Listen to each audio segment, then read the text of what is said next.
Miaka imepita sasa nafanya mziki, sio ndugu marafiki wote wamejenga chuki.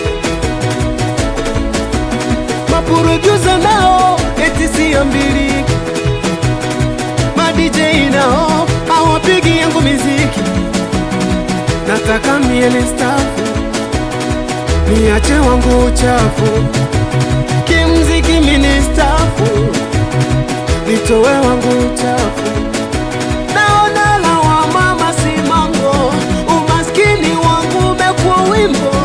Ukija jamani sio mchongo, ukiongea mjuaji wa mambo. Mama yangu nacho mziki, kila ngoma haihiti, mnisamehe mashabiki, nataka nilime tikiti,